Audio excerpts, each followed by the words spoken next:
हमारे देश की संस्कृति में काफ़ी अलग अलग रंग है। जैसा कि हमारी संस्कृति बहुत बड़ी है, बहुत विभिन्नताओं से भरी हुई है। तो आज हमने एक नई संस्कृति देखी और लोगों को हमारे दर्शकों को हम दिखाना चाहते हैं कि कामठी एक छोटे से क्षेत्र में, तहसील में, यहाँ एक नवरात्रि पर एक प्रकार की अलग पूजा की जाती है देवी की, और इसे घर घर जाकर देवी बनकर नृत्य किया जाता है। तो आइए यहाँ के लोकल लोगों से ही जानते हैं कि ये किस प्रकार की पूजा है। आप बताएंगे इस पूजा इस परंपरा के बारे में? ये पूजा नवरात्रि की देवी स्थापना होती है, उसके 5 दिन के बाद से हम लोग ये नवरात्रा का त्यौहार मनाते हैं। और इस त्यौहार को लेके चलते हैं हम 5 दिन तक। और 5 दिन हमारा फिर एक शोभा यात्रा निकलती है राम मंदिर से। वो शोभा यात्रा जाती है हमारे बाजार के अंदर में, जो बाजार है उस बाजार के अंदर कामठी की 2-3 शोभा यात्रा आती है। और वहाँ नवरात्रा का शोभा उत्सव होता है, मेला भरता है बहुत बड़ा। और उसमें ये जो कद्दू का काटते हैं तलवार बोरा सिंह। और हम 5 दिन घर घर जाते हैं और घरों की पूजा लेते हैं नवरात्रा में। और नवरात्रा में यही चलता हमारा 5 दिन।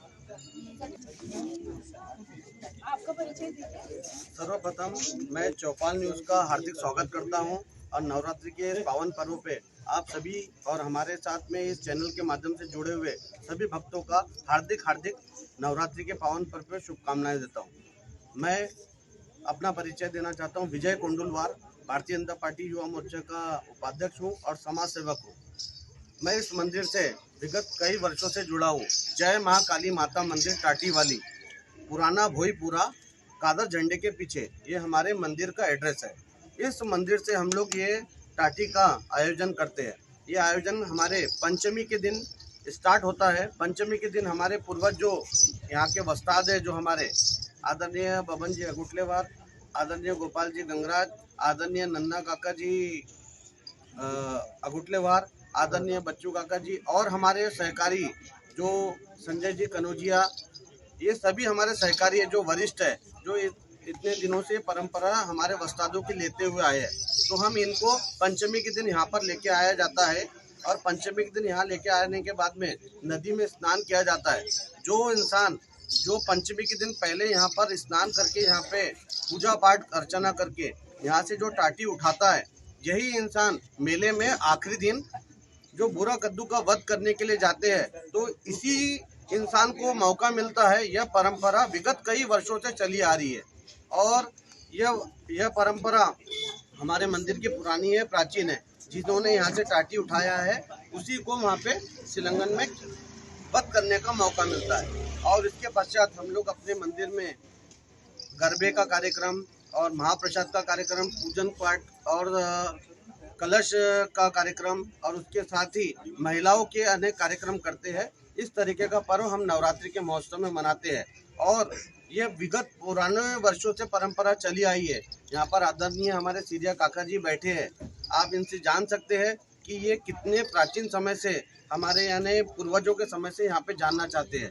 क्योंकि यहाँ के नागरिक जो बताएंगे आपको कि ये परंपरा कितनी पुरानी है, वो आपको ज़्यादा हकीकत लगेगी। इतना ही बोलते हुए अपने शब्दों को समाप्त करता हूँ। जय माता दी। हम अपनी ओर से मेडिटेशन लेंगे चौपाल चैनल का मैं हार्दिक अभिनंदन करता हूँ।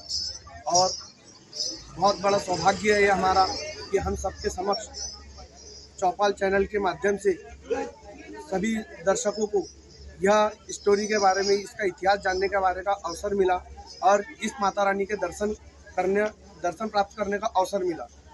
इस जो हमारा इस नवरात्र का उत्सव इस तरह बनाने का जो कामठी क्षेत्र में जो नियम है, वह नियम ऐसा है कि सदियों से चली आ रही है परंपरा तो है ये। इसका पीछे अर्थ ये होता है कि माँ शक्ति, माँ काली, माँ दुर्गा, जैसा हम सभी जानते हैं माँ शक्ति तंत्र मंत्र की देवी है। इसी प्रकार जब माता रानी ने तंत्र मंत्र की शक्ति के साथ में माँ ने क्रोध रूप लिया था, तो वध करने हेतु माँ ने सृष्टि का संचार और सृष्टि को बचाने के लिए माँ ने क्रोध रूप लेकर के रण में चली थी। उस बीच की कहानी ये बनती है कि माता रानी पंचमी के बाद में जो अपना क्रोध रूप लेती है तो नगर परिक्रमा करती है भक्तों के उद्धार हेतु और दुष्टों का संहार हेतु। और ऐसा ही दुष्टों का संहार करते हुए और भक्तों का उद्धार करते हुए माता रानी घर घर नगर परिक्रमा करती है और उस घर के सारे दानव को नष्ट करके माँ आशीर्वाद देती है और सारे भक्तजन पूजा पाठ करके माँ के दर्शन प्राप्त करके एक आनंद और सुख शांति प्राप्त करते हैं। इसके चलते ऐसे हमारे 4 दिन चलते हैं। 5वें दिन में माता रानी माँ शक्ति जब क्रोध में आकर के सीमा का उल्लंघन करती है तो सीमा का उल्लंघन करते हुए माता रानी रण में जाती है, जिसे हम कहते हैं शिलंगन, और वहां जाकर के सारे दानों का एक अंत करके माँ शक्ति अपने क्रोध को शांत करती है और इस सृष्टि के लिए एक शांति प्रदान करती है, जिससे हम चलते आ रहे हैं। यह हमारा सौभाग्य है कि माता रानी के इस रूप को लेकर के अपने पीठ पे साज करके नगर परिक्रमा करते हुए नृत्य करते हैं और सारे भक्त इसका दर्शन प्राप्त करते हैं। इनका भी एक सौभाग्य है कि ये जो पीढ़ी चल रही है, हमको भी, हम भक्तों को भी और दर्शकों को भी इसका अवसर मिल रहा है और इसका आनंद प्राप्त हो रहा है। इसी के चलते हमें ऐसे नवरात्र मनाते हैं। इस बीच चलते माँ शक्ति जब चलती है तो तंत्र मंत्र की शक्ति लेकर के चलती है। साथ में सारी शक्ति माता रानी के छाती में, भुजाओं में, सर पर और बाना जो बना हुआ है उसमें माँ शक्ति के तंत्र मंत्र से सिद्धि करी हुई सारी शक्तियाँ साथ में चल रही है, ना कि ये सिर्फ एक झांकी के स्वरूप में है। यह आप अगर हम समझ रहे हैं ये झांकी के स्वरूप में, तो यह हम अंधकार में है।